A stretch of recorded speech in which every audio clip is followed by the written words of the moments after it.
खबर यूपी के बलिया शहर पिछले 5 दिनों से कूड़े के ढेर में तब्दील हो गया है। चारों तरफ सिर्फ कूड़ा ही कूड़ा दिख रहा है। इस कूड़े और गंदगी के लोगों में बीमारियों का खतरा बढ़ने की संभावना है, क्योंकि बलिया नगर पालिका के कर्मचारियों का वेतन नहीं मिलने के कारण धरने पर बैठे हैं। यह धरना प्रदर्शन पिछले 5 दिनों से जारी है और जरूरी कार्य पूरी तरह से प्रभावित है। धरने पर बैठे कर्मचारियों का कहना है कि नगर पालिका के अधिशासी अधिकारी और चेयरमैन के आपसी रंजिश के कारण कर्मचारियों का वेतन भुगतान नहीं हो रहा है।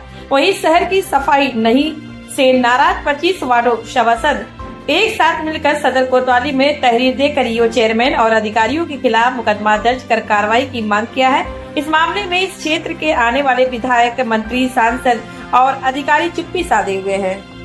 जी, मैं अमित दुबे, सभासद सिविल लाइन बलिया। आज कोतवाली आए, क्या मामला है?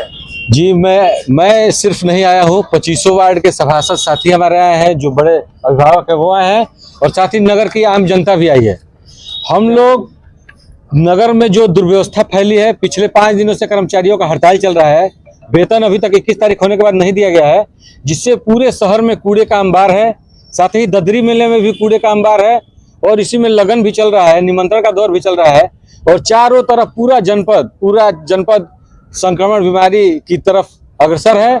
दुर्गंध और बदबू चारों तरफ फैली हुई है, जिसको लेके हम लोगों ने बार बार आगाह कराया डीएम साहब को भी, ईओ साहब को भी, कि समय रहते आप लोग इस समस्याओं से निजात नहीं दिलाएंगे तो नगर में महामारी फैलने की आशंका है। लेकिन इसके बाद भी ये लोग संज्ञान नहीं लिए और आज इस तरह की दुर्व्यवस्थाओं से हमारे व्यापारी समाज को, आम जनमानस को जूझना पड़ रहा है। इसी के खिलाफ हम लोग आज नगर कोतवाली प्रभारी को यहाँ पे जिला अधिकारी बलिया, ईओ बलिया और अध्यक्ष नगर पालिका परिषद बलिया के खिलाफ और अन्य जो भी अधिकारी कर्मचारी संलिप्त है इस दुर्व्यवस्था के लिए जिम्मेदार हैं, जो अब अपनी जवाबदेही नहीं तय कर पाए समय से, जिनकी वजह से ये अराजकता और इस तरह का वातावरण चारों तरफ गंदगी और संक्रामक बीमारी फैलने की आशंका है, उसके संदर्भ में हम लोग तहरीर देने आए थे कि संबंधित अधिकारी और जनप्रतिनिधि पर मुकदमा पंजीकृत किया जाए, ताकि भविष्य में बलिया जनपद के आम जनमानस आवाम के साथ इस तरह का दुर्व्यवहार न हो। मैं भारत भूषण मिश्रा, स्वच्छ शासन कर्मचारी संगठन उत्तर प्रदेश लखनऊ सह मंत्री और नगर पालिका परिषद बलिया कर्मचारी संगठन का अध्यक्ष हूँ। अभी आप लोग किस तरह का धरना पर बैठे हैं? देखिए, यह हमारा धरना 14 तारीख से चल रहा है, हमारे विभिन्न मांगों को लेकर के। जैसे हमारा एनपीएस कटौती तो हमारे खाते से की जाती है, लेकिन उसको हमारे संबंधित खाते में जमा नहीं की जाती है, जिससे कर्मचारियों का आर्थिक नुकसान हो रहा है। उसके बाद हमारा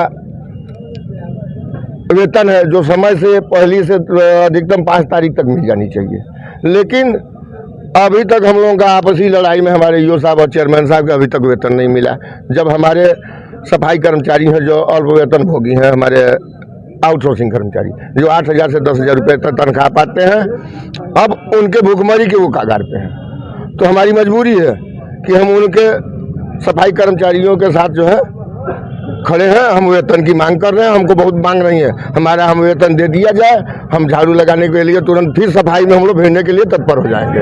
ईओ साहब क्या कर रहे हैं? ईओ साहब कह रहे हैं कि भाई हम तो चिट्ठी लिख दिए हैं चेयरमैन साहब को, अब चेयरमैन साहब जाने। चेयरमैन साहब कह रहे हैं कि भाई हमारा मामला अदालत में है, जब तक अदालत कोई निर्णय नहीं लेगा हम हस्ताक्षर करने के लिए मजबूर है कि नहीं। यशवंत बिसेन, मैं वार्ड नंबर 19 का सभासद हूँ। कर्मचारियों का सैलरी जो है 2024 में जुलाई अगस्त की सैलरी बकाया है, और जो लायंस कंपनी थी वो एफडी जमा की थी और अधिशासी अधिकारी के साथ मिलकर वो एफडी लेकर चली गई, और जब उसमें ढूंढा जा रहा है तो उसका फोटो स्टेट कॉपी उसमें मौजूद है। और उसी समय जुलाई 2024 के अगस्त से ही इन लोगों को बरगलाया जा रहा है, और आज तक वो 2 महीने का सैलरी नहीं दिया गया। इस महीने की सैलरी 5 तारीख तक मिल जानी चाहिए, जो इस महीने की सैलरी अभी तक नहीं दिया गया, जिसकी वजह से ये लोग आक्रोश में हैं। और आक्रोश के साथ साथ जो आउटसोर्सिंग कर्मचारी हैं खाने बगैर मर रहे हैं, क्योंकि उनकी सैलरी 8,000 7,000 रुपया है, और खाने बगैर मरे, वो सड़क पर आना उनकी मजबूरी हो गई है, जिसकी वजह से आज 5 दिन से पूरे नगर में नरक फैला हुआ है और गंदगी का अंबार फैला हुआ और तमाम किस्म के रोग संक्रमण फैल रहे हैं।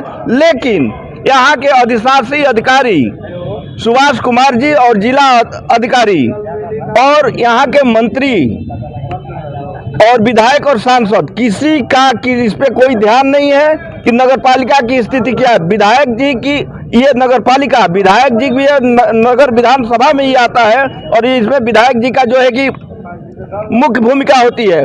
और देखा जाए तो विधायक जी ही यहाँ के सब कुछ है, लेकिन वो चुप्पी साधे हुए हैं। इसकी जो है विधायक जी सब कुछ है तो फिर चेयरमैन साहब यहाँ क्या है? चेयरमैन नगर पालिका के हैं, शहर को देखेंगे, नगर को देखेंगे। फिर आखिर क्यों दोनों एक ही सरकार के हैं? ये दोनों एक ही सरकार के। आप लोग देखे होंगे कि एक ही सरकार के होते हुए चेयरमैन साहब के साथ किस प्रकार का अन्याय किया गया। आप सभी लोग देखे, उनकी पावर सीज करके दी गई। मेले में बिना वजह वित्तीय अनियमितता 9,500 रुपये की वित्तीय अनियमितता दिखाते हुए पावर सीज कर देगा। जबकि इसके पहले जो है 23 से पहले लाखों 8-8, 10-10 लाख, 15-15 लाख रुपए मेले में घाटा हुआ है। उस पर तो किसी ने उंगली नहीं उठाया। मेले कोर्ट का जब तक फैसला नहीं आएगा तब तक हमारे चेयरमैन साहब कहीं भी कुछ भी सिग्नेचर नहीं करेंगे। जो है नरक में रहेंगे। जी, इसमें चेयरमैन तो अधिशासी अधिकारी है, जिला लोग रहेंगे नरक में, अधिशासी अधिकारी लोग नरक में रहेंगे। नहीं सर, नरक में रहेंगे। इसका दोषी अधिशासी और जिला अधिकारी और यहाँ के विधायक और यहाँ के मंत्री हैं।